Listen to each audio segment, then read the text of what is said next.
Hello everyone, I am doctor Priyanka और अपनी AIBE 19 exam के लिए अपने आज सेकंड लेक्चर के साथ हम शुरुआत करेंगे पहले 20 क्वेश्चन जो लास्ट कुछ ईयर्स में AIBE के एग्ज़ाम में देखे गए हैं, साथ ही साथ जिनमें छोटा मोटा कुछ ऊपर नीचे करके उम्मीद है कि आगे आने वाले एग्ज़ाम में ये क्वेश्चन आ सकते हैं या सेम टू सेम भी आ जाएं तो कोई बहुत बड़ी बात नहीं है। तो let's start with the first 20 questions which are very important for this AIBE exam 2024। तो हम करेंगे मिक्स्ड क्वेश्चंस की प्रैक्टिस, जिसमें हमें ये नहीं पता कि कौन से वाला क्वेश्चन कौन से वाले एक्ट से आया है, कौन से वाले टॉपिक से आया है। ये इसमें IPC के क्वेश्चन, इसमें आपके CRPC के क्वेश्चन, इसमें लैंड एक्विजिशन एक्ट के क्वेश्चन, हर टॉपिक के क्वेश्चन आपको इसमें मिक्स मिलेंगे। तो अगर हम बात करें सबसे पहले क्वेश्चन की, तो अगर आपसे पूछा जाए कि IPL team, imagine an IPL team sets up a company to sells its own range of clothes। एक IPL टीम है जिसने सेटअप किया है कंपनी का कि वो उसके रेंज ऑफ क्लोथ्स को सेल करेंगे। What type of intellectual property can the team use to show that the clothes are made by them? कौन से टाइप की इंटेलेक्चुअल प्रॉपर्टी जो है वो यूज़ की जाएगी उस टीम के द्वारा ये दिखाने के लिए कि क्लोथ्स जो हैं किसी पर्टिकुलर कंपनी के बने हुए हैं। So the options are patents, geographical indications, trademarks and registered designs. इन चारों में से ऐसा कौन सा ऑप्शन है जो IPL टीम सेटअप कर रही है कंपनी को to sell their own range of clothes? What type of intellectual property can the team use to show that the clothes are made by them? तो इसमें चारों में से ऑप्शन, वैसे तो जनरल नॉलेज का क्वेश्चन है, हमें इसके लिए कोई बेयर एक्ट खोलने की ज़रूरत नहीं है, कुछ नहीं है, बहुत ही सिंपल सी बात है। ना तो इसमें पेटेंट आंसर होगा, ना ही रजिस्टर्ड डिज़ाइन आंसर होगा, ना ही ज्योग्राफिकल इंडिकेशंस ऑप्शन होगा। इसमें जो करेक्ट ऑप्शन होगा वो होगा ट्रेडमार्क, क्योंकि ट्रेडमार्क एक ऐसा साइन होता है जो डिस्टिंग्विश करता है गुड्स एंड सर्विसेज को एक एंटरप्राइजेस की दूसरी एंटरप्राइजेस से। मतलब दो एंटरप्राइजेस के अगर गुड्स को आपको डिफरेंशिएट करना है तो वो ट्रेडमार्क होता है। तो बहुत सारे लोग जिनको इंटेलेक्चुअल प्रॉपर्टी के नॉलेज है उनको तो ये चीज़ पता भी होगी, और नॉर्मली ये जनरल नॉलेज का क्वेश्चन है जिसको हम बहुत ही आसानी से कर सकते हैं। फ्रेंड्स, मैं आपको एक चीज़ और बताऊंगी कि कभी कभी क्वेश्चंस ऐसे होते हैं जिसके लिए हमें किसी बुक की ज़रूरत नहीं होती, हमारा अपना जो IQ होता है वो बहुत ज़्यादा हेल्प करता है इस चीज़ में, हमें कोई भी चीज़ को सॉल्व करने के लिए। तो आप इसको बहुत अच्छे से सॉल्व कर सकते हैं। तो पहले देख लीजिए ऐसे कौन से क्वेश्चन है जिसको आप अपने पार्ट पे बिना किसी बेयर एक्ट की मदद से आप सॉल्व कर सकते हैं। हमारा टारगेट रहना चाहिए 60 से 70 क्वेश्चन अटैम्प्ट करने का करेक्ट, जिसमें आप 45 आराम से सिक्योर कर सकते हैं। तो ये वाला क्वेश्चन हमारा आंसर हुआ आपका ट्रेडमार्क।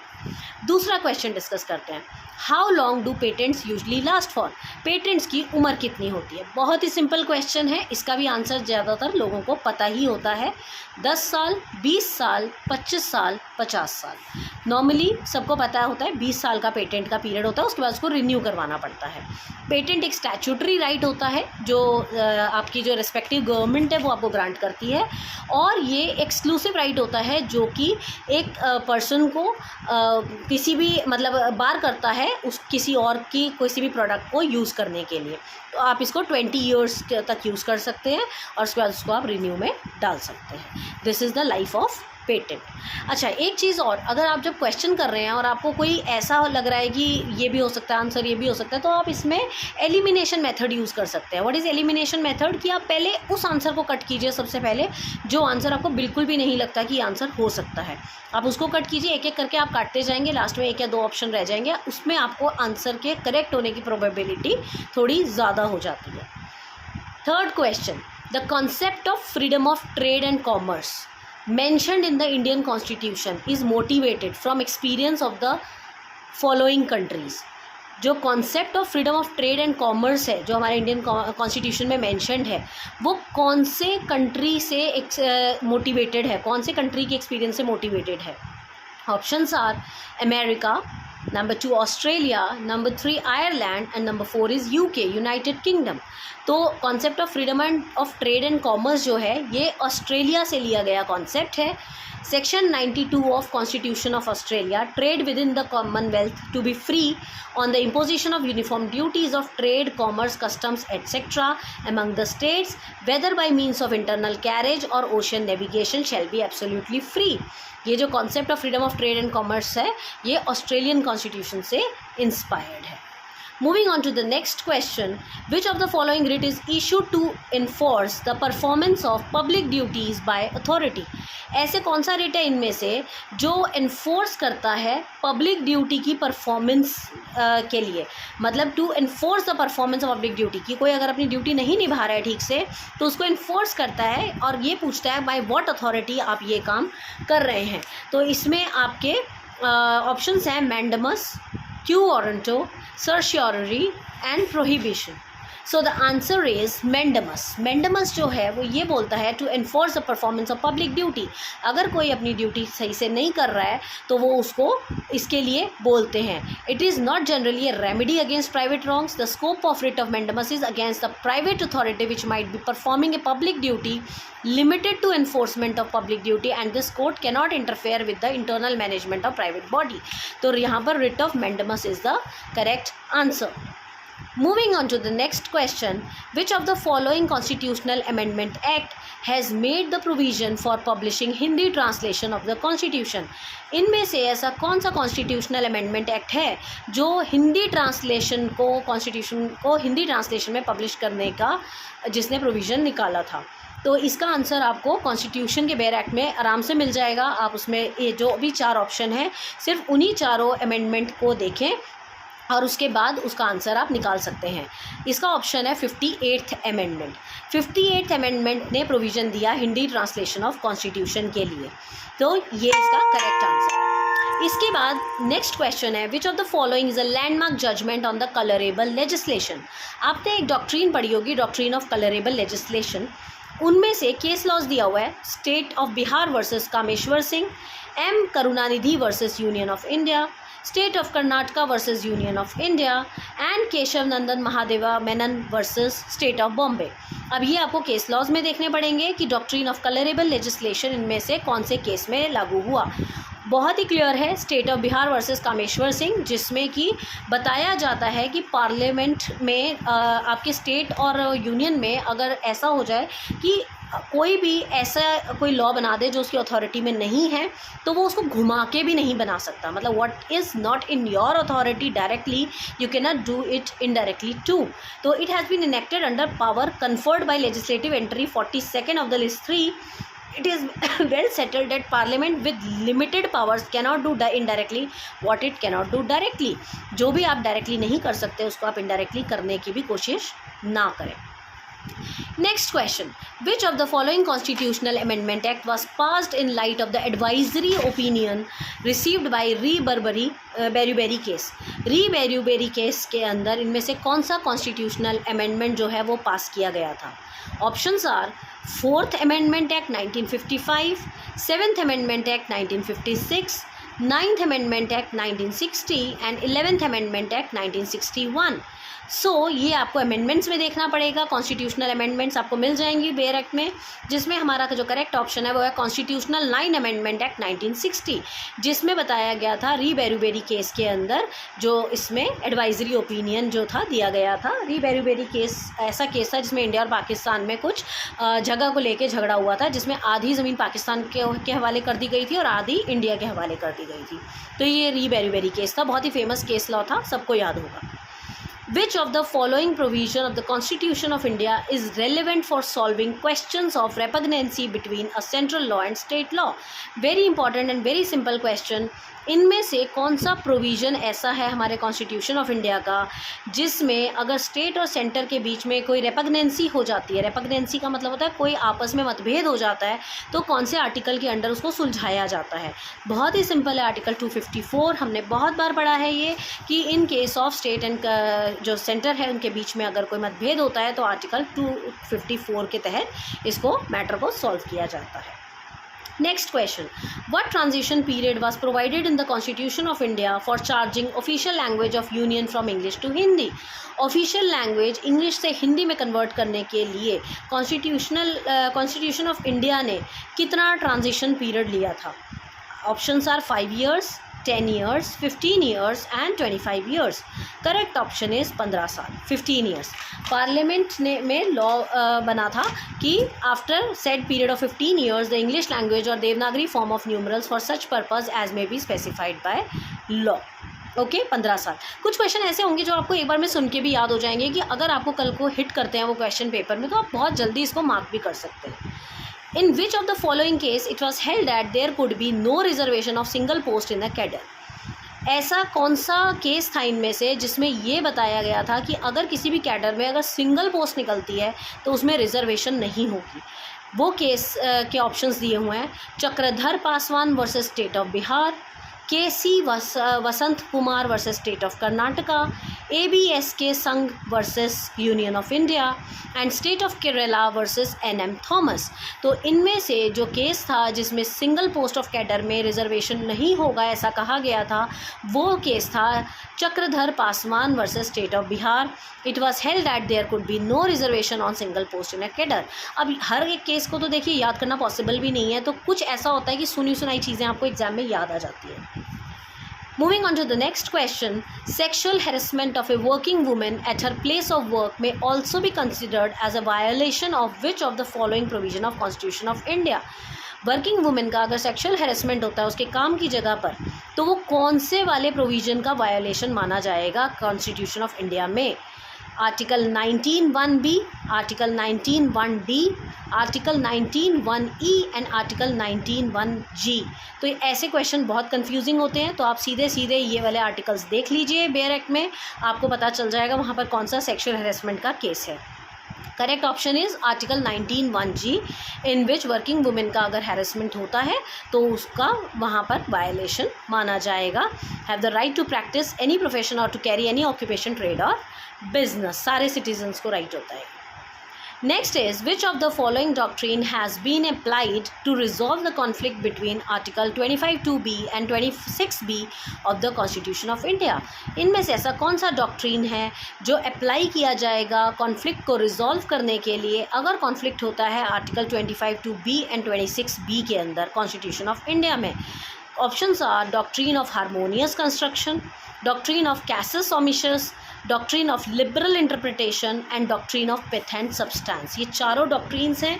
अब मैं एक एक डॉक्ट्रीन का मतलब यहाँ पर नहीं समझा सकती हूँ क्योंकि ये फास्ट सीरीज़ है। अगर आपको डॉक्ट्रीन्स के मतलब समझने हैं तो मेरी ही इसमें आपको एक डॉक्ट्रीन्स की अलग से प्लेलिस्ट मिल जाएगी जिसमें एक एक डॉक्ट्रीन को मैंने एक्सप्लेन किया हुआ है। इसका जो करेक्ट आंसर है वो है doctrine of harmonious construction. Doctrine of harmonious construction क्या कहता है? वो ये कहता है कि अगर कोई भी दो आर्टिकल्स के बीच में अगर मतभेद होता है कि मतलब क्लैरिटी नहीं आ रही है उसके मीनिंग में, तो हम दोनों में से जो इंपॉर्टेंट पार्ट्स है वो एक्सट्रैक्ट कर लेते हैं। तो article 25 of constitution deals with freedom of conscience of free profession, practice and propagation of religion and 26 deals with subject to public order, morality and health. Every religious denomination और section shall thereof has a right. मतलब harmonious construction में हम दोनों का parts ले लेते हैं। In which of the following situation IPC 1860 में नॉट अप्लाई? इनमें से ऐसी कौन सी सिचुएशंस हैं IPC की जहाँ कौन सी सिचुएशन है जहाँ पर IPC 1860 अप्लाई नहीं होता? Options are an offence committed by Indian outside India, अगर इंडिया के बाहर जाके किसी इंडियन ने कोई ऑफेंस किया है उस पर IPC अप्लाई नहीं होगा। An offence committed by any person और any ship registered in India, कोई ऐसा ऑफेंस जो कि किसी आदमी ने या शिप ने किया है जो इंडिया में रजिस्टर्ड है। Number 3, any person committing offence targeting computer resources located in any country, किसी इंसान ने कोई ऐसा ऑफेंस किया है जो कंप्यूटर रिसोर्सेज से रिलेटेड है किसी दूसरी कंट्री में। तो आपको यहाँ पर कंफ्यूज किया गया है। पहले वाले जो दोनों हैं वो IPC के अंडर आते हैं। कंप्यूटर वाला जो रिसोर्सेज वाला क्वेश्चन है वो हमारा IPC से रिलेटेड नहीं है। तो हमें बहुत ही क्लियर है कि फर्स्ट, सेकंड और थर्ड में से थर्ड वाला आंसर हमारा है। बट यहाँ पर ऑप्शंस दिए गए हैं, only 1 is correct, only 2 is correct, only 3 is correct और 1 और 2 इज़ करेक्ट। तो हमारा थर्ड वाला ऑप्शन सही था, तो हम ओनली 3 को टिक करेंगे यहाँ पर। How many types of punishment are currently existing under Indian Penal Code 1860? 1860 के इंडियन पीनल कोड में कितने तरह की पनिशमेंट्स अभी रजिस्टर्ड हैं, कितने एग्जिस्ट करती हैं? वैसे तो 6 थी मगर एक को ओमिट कर दिया गया है तो अब 5 ही रह गई हैं। Number 1 is death, number 2 is life imprisonment, number 3 is fine, number 4 is punishment that is rigorous and simple, and number 4 is your forfeiture of property. तो ये 5 ही पनिशमेंट रह गई है, छठी पनिशमेंट को ओमिट कर दिया गया है। तो आईपीसी अगर 1860 बोलते हैं तो आपको ये बतानी है। येस, बट इस बार हमारी भारतीय न्याय संहिता भी इंक्लूडेड है। तो अगर आपसे भारतीय न्याय संहिता का क्वेश्चन पूछा जाए तो आप भारतीय न्याय संहिता का बेयर एक्ट खोलेंगे। अगर आपसे आईपीसी का क्वेश्चन पूछा जाए तो आप आईपीसी के अकॉर्डिंग आंसर देंगे, बट क्वेश्चन में मैंशनड होगा। Next question is A and Z agree to fence with each other for amusement। A and Z एक दूसरे के साथ फेंस करते हैं मज़े के लिए, ठीक है। दोनों ने मतलब आपस में वैसी फेंसिंग करने का मतलब ऐसे हाथापाई वगैरह कर लेंगे मस्ती करने के लिए। ऐसा करते हुए in such a course of fencing while playing fairly, दोनों फेयर खेल रहे थे, A ने गलती को Z को हर्ट कर दिया, ठीक है, और वो बहुत ज़्यादा हर्ट हो गया उसको। विच of the following offence is committed by A। अब इनमें से कौन सा ऑफेंस A के द्वारा हो गया। Number 1 is hurt, number 2 is attempt to murder, number 3 is grievous hurt, number D is no offence. क्या इसमें से ऑप्शन कोई लग रहा है आपको सही है? डेफिनेटली उसने कोई ऑफेंस कमिट नहीं किया, क्योंकि अगर ये दोनों के म्यूचुअल अंडरस्टैंडिंग के साथ ये गेम चल रही थी और फेयर खेला जा रहा था तो ए ने कोई ऑफेंस नहीं किया, क्योंकि खेल में चोटें लग जाती हैं। तो यहाँ पर नो ऑफेंस का रूल माना जाएगा। A has committed no offence. Next question is, in which of the following situation right of private defense cannot extend to causing death। इनमें से ऐसी कौन सी सिचुएशन है जिसमें right of private defense cannot extend to causing death, death तक नहीं करते हैं। In case when an assault is causing apprehension of murder, in case when assault is reflecting intention of committing rape, in case when assault is reflecting intention of causing simple hurt, in case when assault is reflecting intention of gratifying unnatural lust। मतलब इनमें से कौन सा ऐसा है जिसमें right to private defence आपको death cause तक नहीं मिलेगा। Right of private defence can not extend to cause death अगर इन केस सिंपल हर्ट होगा तो, ठीक है, क्योंकि the right of private defence of the body x tends if the offence which occasions, जहाँ पर सीवियर कुछ भी होगा वहाँ पर उसे मिल सकता है, बट सिंपल हर्ट के केस में डेथ वाला नहीं मिल सकता है। Next question is, for which of the following section of IPC the word benefit does not include pecuniary benefits। इनमें से ऐसा कौन सा बेनिफिट है जिसको हम pecuniary benefit नहीं बोलते। सीधा सीधा बेयर एक्ट का क्वेश्चन है। IPC 1860 का बेयर एक्ट खोलिएगा और चारों ऑप्शंस, चारों सेक्शंस को डाल के देख लीजिएगा कि इनमें से कौन सा बेनिफिट pecuniary benefit के अंडर नहीं आता, मतलब acts done in good faith वाले में नहीं आता है। Section 89, section 155, section 156 and section 370। तो इन चारों को खोलिएगा सेक्शन को और बेयर एक्ट में से ढूंढिएगा। करेक्ट आंसर इज सेक्शन 89, जिसमें act done in good faith for benefit of child और इनसेन पर्सन बाय और बाय कंसेंट ऑफ गार्डियन, जिसमें कोई एक्ट ऐसा था जो चाइल्ड के बेनिफिट के लिए किया गया या गार्जियन के कंसेंट से किया गया। Next is X intentionally pulls up a woman's veil without her consent, intending to annoy her as per Indian Penal Code 1860। Which of the following offence has been committed here?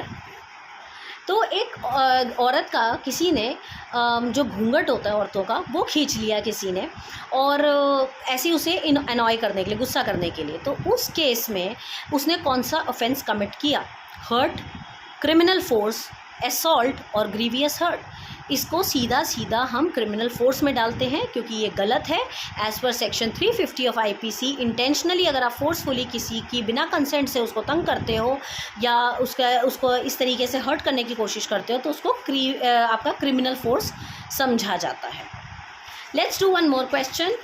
What punishment is prescribed under IPC for a person who may any minor in order that such minor may be used for purpose of begging? क्या punishment prescribe की जाएगी IPC 1860 में for a person जो किसी minor से भीख मंगवाता है या उसे फोर्स करता है भीख मांगने के लिए? Imprisonment for 5 years and fine, imprisonment for 7 years and fine, imprisonment for 10 years and fine and imprisonment for life and fine। इन चारों में से answer D is correct, imprisonment for life and fine। As per section 2 of section 363A of IPC, whosoever force any minor in order that such minor may be employed or used for the purpose of begging should be imprisoned for life। उसको life time की jail करवाई जा सकती है। तो ये थे हमारे आज के कुछ इम्पॉर्टेंट क्वेश्चंस जो कि AIBE के एग्ज़ाम में पूरी तरीके से आने की उम्मीद है। उम्मीद करती हूँ आपको इनमें से कुछ याद हो गए होंगे, कुछ क्लैरिटी हो गई होगी। इसी तरीके से हम रोज़ 20-25 क्वेश्चंस को डिस्कस करेंगे। Till then keep studying and all the best, get yourself enrolled soon, see you tomorrow, bye.